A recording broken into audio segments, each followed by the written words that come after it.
तो माँ, जीवात्माओं के दो विभाग जैन परंपरा में देखने में आते हैं।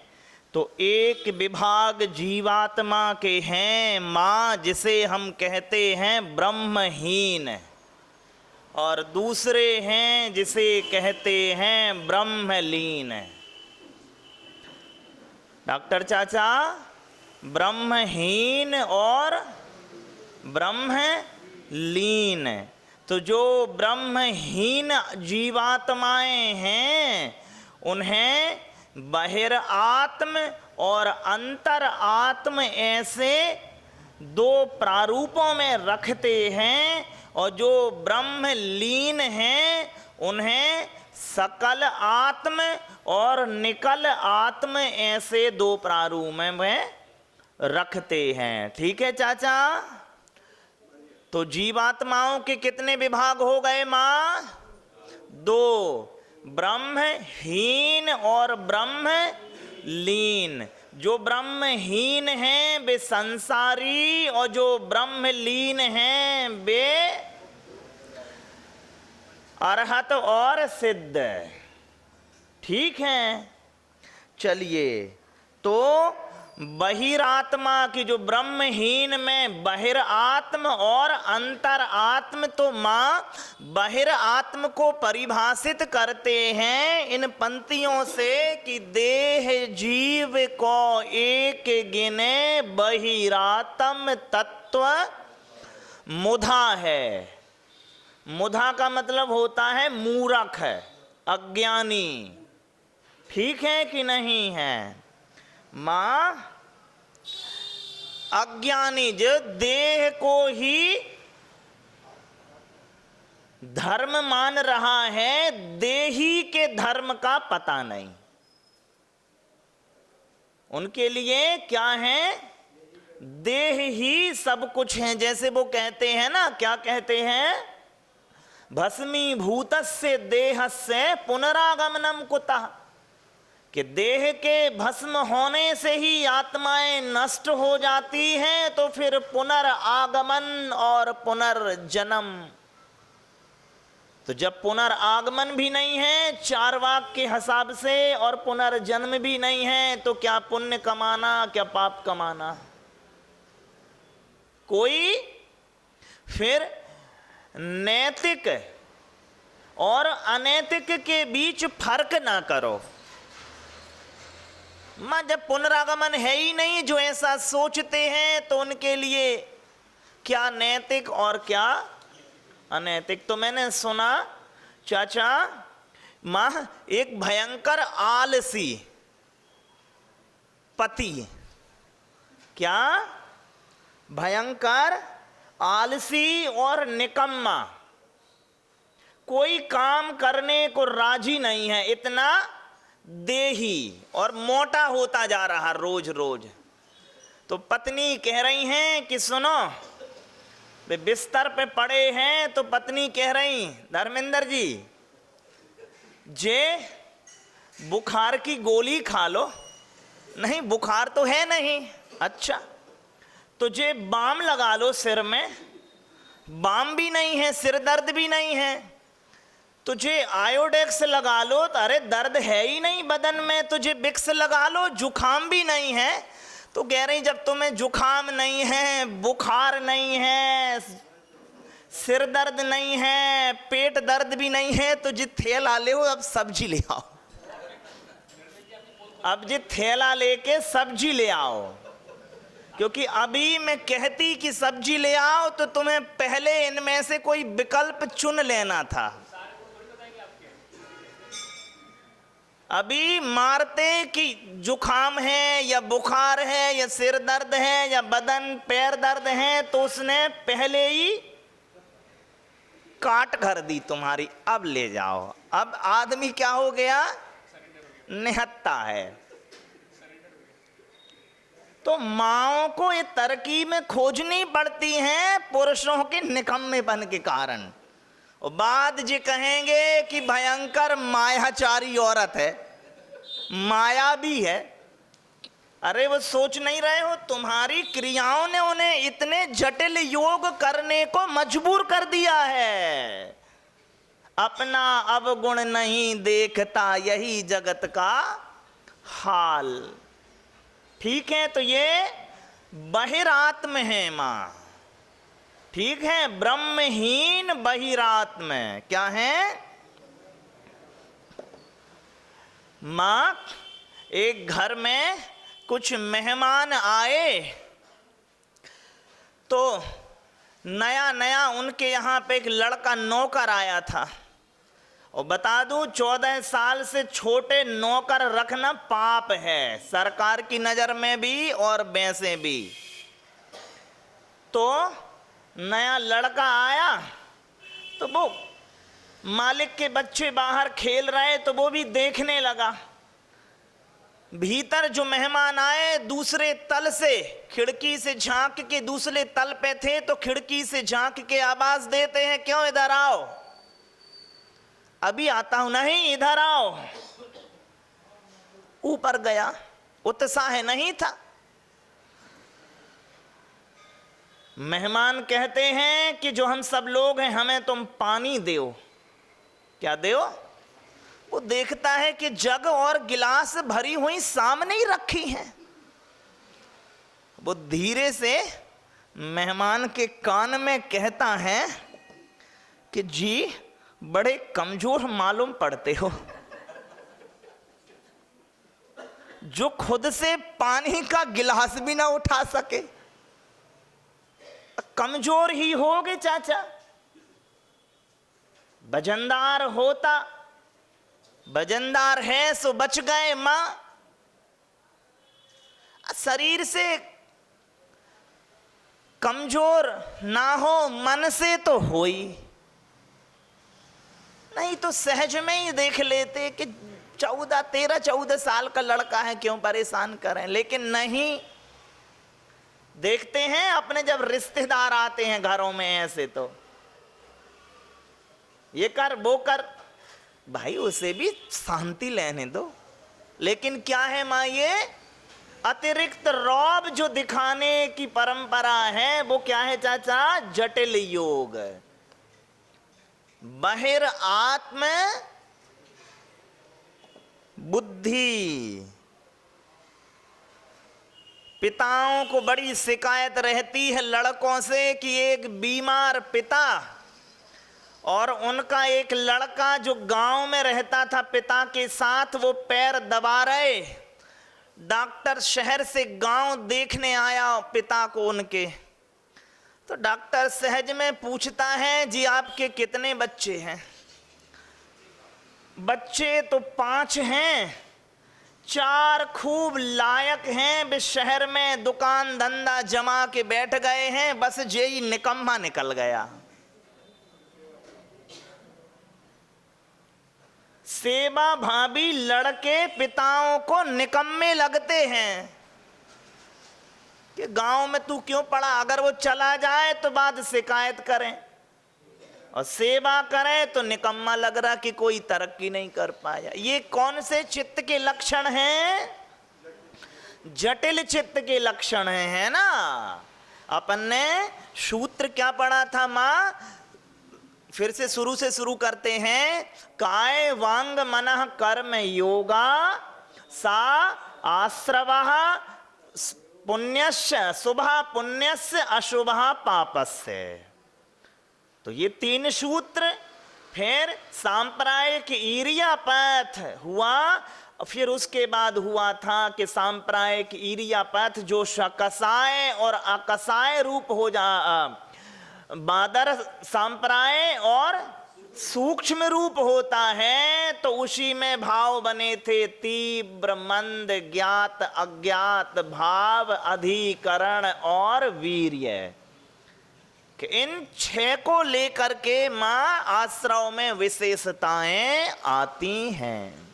ठीक है कि नहीं है? तो ये बहिरात्म है कि देह जीव को एक गिने, तो फिर तीव्र कषाएं उठेंगी नहीं उठेंगी। देह जीव को बहिरात्म बुद्धि में अनंतानुबंधी का सद्भाव, ठीक है कि नहीं है? किसका? अनंतानुबंधी का सद्भाव है। और चाचा अंतर आत्मा में क्या कह रहे हैं? मुनि मन सम उज्ज्वल नीर। कैसे? मुनि के मन के समान उज्ज्वल नीर चढ़ाते हैं। कितनी आत्मा में निर्मलता बढ़ गई है, देख रहे महाराज जी। पवित्रता बरकरार रखनी है, नहीं तो इनका जल दूषित हो जाएगा। क्यों हो जाएगा? आप क्या चढ़ा रहे हो? मुनि के मन के समान। और दूषित अगर इधर हो गया है तो पानी अपना खराब हो जाएगा भैया। तो इतनी प्रामाणिकता है कि मुनि महाराज जी के अंतरात्मा जिनकी है, ऐसे साधु जन, ऐसे सज्जन। और दूसरी जगह क्या लिखते हैं महाराज जी? मुनि चित्त सम शीतल सुरभि। 10 लक्षण में पढ़ा था ना कि मुनि के चित्त के समान जो शीतल है और सुरभि सुगंधित है, ऐसा चित्त चारों तरफ सुगंध बिखरता है। ये किसके लक्षण है मां? अंतरात्मा की। इतनी ज्यादा मंद कसाएं हो गई है। वो कह रहे महाराज जी हम आपसे निर्भय महसूस करें। नहीं, निर्भय नहीं, अभय महसूस करो। निर्भय में तो फिर भी भय है, और अभय में तो भय है ही नहीं। अरे बहिरात्मा तो निर्भय महसूस करवा ले बे मां, और अंतरात्मा तो अभय महसूस करवावे। कि भैया तुम में और हम में कोई भेद नहीं है, पर्याय भेद तो है कि नहीं है? क्योंकि देवोपि देवा स्वाहा स्वापी कि कुत्ता स्वा देव हो जाता है और देव कुत्ता हो जाता है। तो पर्याय भेद तो है ही। तुम काहे अपनी निर्धनता से अपने को हीन मान रहे हो? गरीब नहीं हो, निर्धन हो। क्या हो मां? गरीब नहीं हो, निर्धन हो। तो ऐसी जो अभयता दूसरे में स्थापित करवा देवे कि भैया चित्त और पट्ट का खेल है मां। अरे कभी मेरा चित्त आ जाता है, कभी तुम्हारा पट्ट आ जाता है। चाचा यही तो भेद है, और कि नहीं है? सम्यक दर्शन के पहले की कौन कौन सी पर्यायें हमने नहीं धारण कर ली, बताओ। राजा भी हो गए, रंक भी हो गए, स्त्री पुरुष सभी तो हो गए कि नहीं हो गए? तो ये निर्मल चित्त के लक्षण हैं मां। जटिल चित्त के लक्षण ये हैं। जटिल चित्त कहेगा कि जे औरत है सब कुछ कर सकती है। तो इसे कौन से अर्थ में कह रहा है वो? और मैं कहूंगा जे औरत है सब कुछ कर सकती है। जब जटिल चित्त कहेगा तो वो अनादर के अर्थ में कहेगा, और जब सरल चित्त कहेगा तो सादर के अर्थ में कहेगा कि मां है सब कुछ कर सकती है, महिला है। और वे कहेंगे जी तो उनको उपद्रव दिख रहा है और मुझे उत्पादन दिख रहा है मां। तो ये सरल और जटिल चित्त के क्या हैं? लक्षण है मां। और सरल चित्त और जटिल चित्त कैसे होते हैं? वो कह रहे हैं जे औरत बड़ी पागल है, मां क्या है? जटिल चित्त। सरल चित्र जे पागल लड़की है, प्रसन्न हो जाएगी भीतर से कि देख रहे पागल लड़की कहना और पागल औरत कहना। शब्दों का चयन आपके भावों का वाहक होता है कि नहीं होता है? दिखे मां जे हत्यारे ना आ गई, वो कातिल लग रही हो, कातिल लग रही हो। सरल चित्त और जटिल चित्त के लक्षण हैं मां। आदरणीय और अनादरणीय भाव पीछे छिपा हुआ है। शब्द एक ही चीज का वाहक हो रहा है, लेकिन अर्थ का वाहक है, भाव का वाहक नहीं है। तो जिनके सरल चित्त होते हैं तो ऐसे शब्द चुनते हैं वो, क्योंकि शब्द आपके वचन, आपके विचार को ढोते हैं। नहीं है चाचा? चलिए तो देखिए मां, मैंने एक कहानी लिखी थी। भगवान महावीर के एक शिष्य थे जो कि स्थिति प्रज्ञ नहीं थे, ठहराव नहीं था उनके जीवन में। तो वे भगवान से कहते हैं कि भगवान, यदि आप आज्ञा दें तो मैं देशाटन कर आऊं। क्या कर आऊं? क्योंकि ठहराव बुद्धि में था नहीं। अरे तुम सिद्ध को छोड़ के संसार का देशाटन करने का निवेदन कर रहे हो। तो भगवान कहते हैं जरूर करो, लेकिन एक ख्याल रखना। का ख्याल रखना? कि भगवान कहते हैं कि वहां जो तुम्हें आसानी से दिख जाए वो देखना नहीं, और देखना वो जो तुम्हें आसानी से ना दिखता हो। इतना ख्याल रखना बस।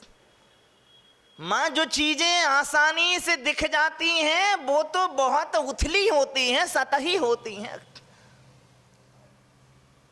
और जो आसानी से नहीं दिखता है देखना तो वो ही होता है। तथ्य तो उसमें ही होता है कि नहीं होता है? बताओ धर्मेंद्र जी।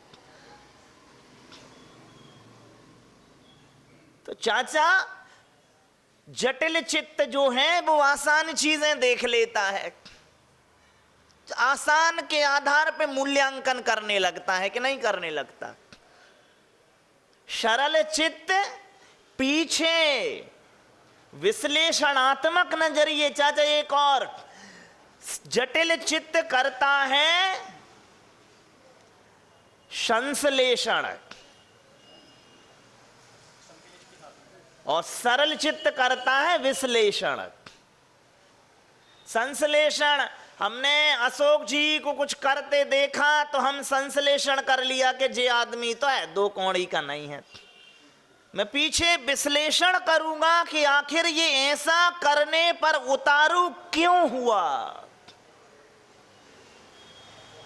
ठीक है कि नहीं है? तो आप विश्लेषण कर रहे हो, संश्लेषण कर रहे हो, और मैं विश्लेषण कर रहा हूं। ठीक है कि नहीं है मां? ये तीव्र मंद ज्ञात अज्ञात अभाव अधिकरण और वीर की अपेक्षा से जो आश्रव पड़ता है, तो मैं तो स्थितियां बता रहा हूं आपको।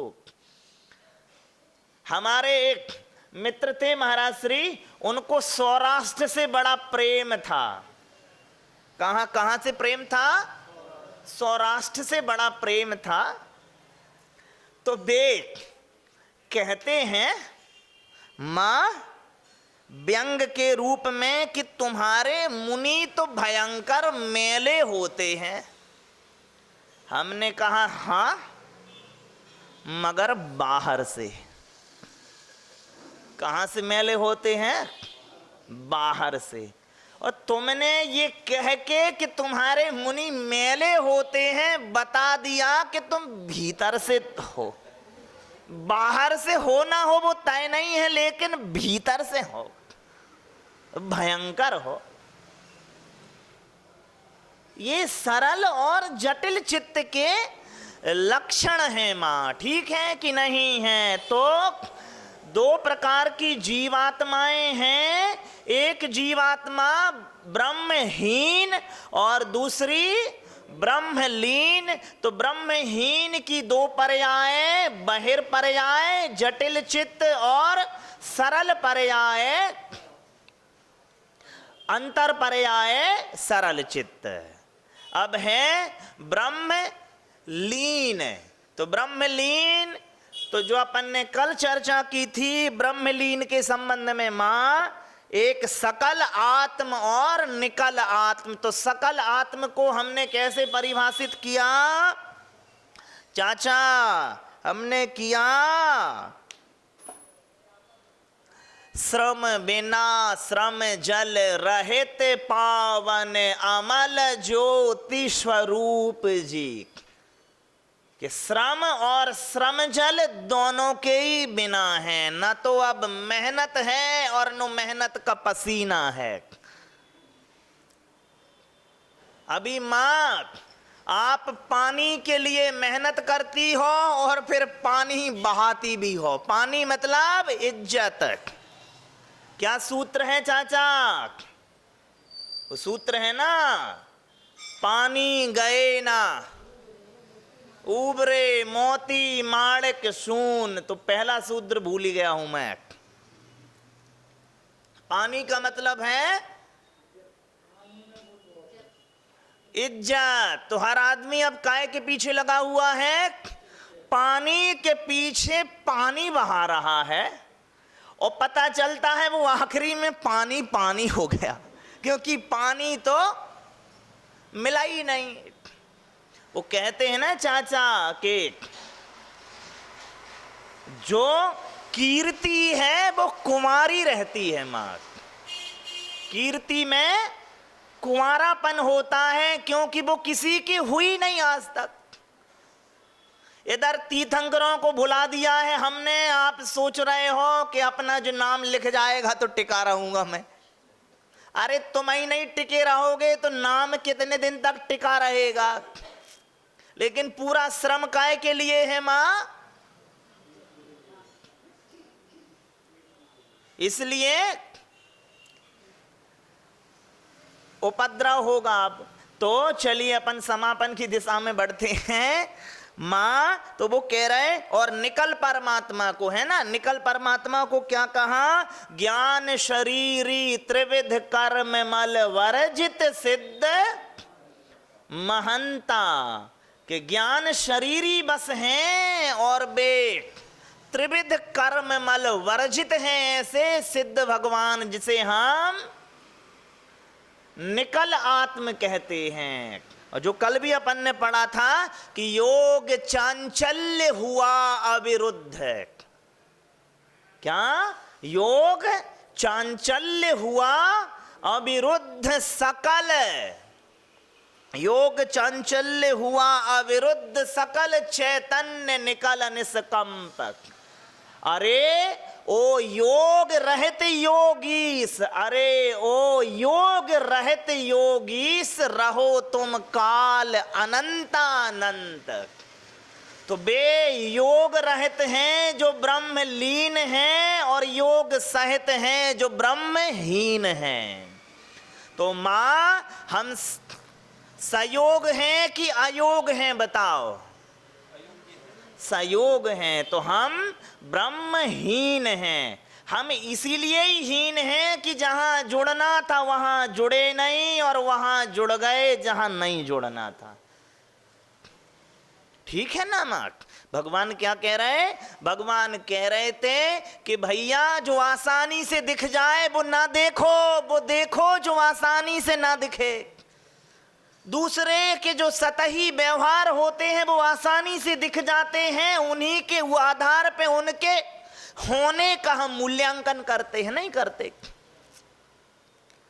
मां डांट रही थी नौकर को, ये सहज में दिख गया तो मैं सोच लूंगा कि भयंकर दुष्ट बाई है। वो आसानी से दिख गया, जो आसानी से नहीं दिखा उसके आधार पे मूल्यांकन करो। है कि नहीं है चाचा? बताओ। बाद पता चला वो 3 घंटे लेट आया, जिसे 3 मिनट भी ठीक से नहीं डांटा गया। लेकिन हम दूसरों के सतही योग के आधार पे उसके अयोगी होने का मूल्यांकन कर लेते हैं, जो कि कतई उचित नहीं है।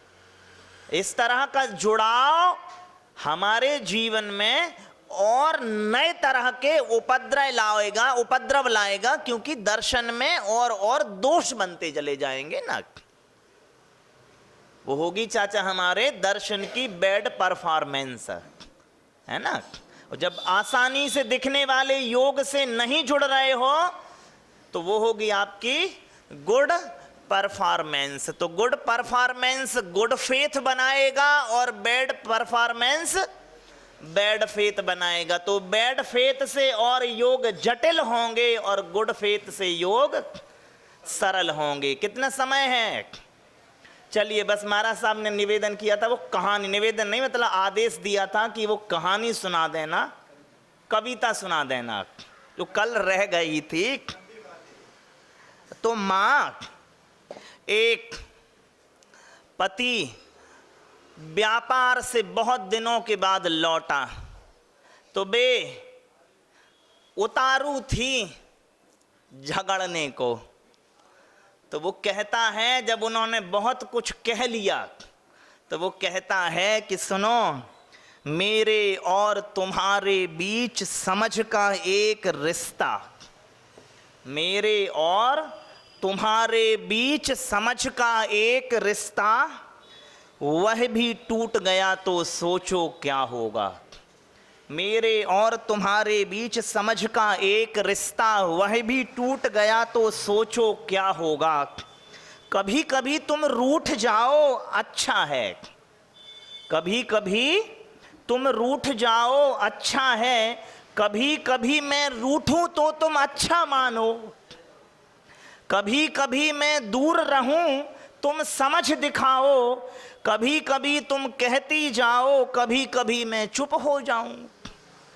मेरे और तुम्हारे होने का बस यही अर्थ हो, जल बिन जैसे मीन सांस बिन मनुज व्यर्थ हो।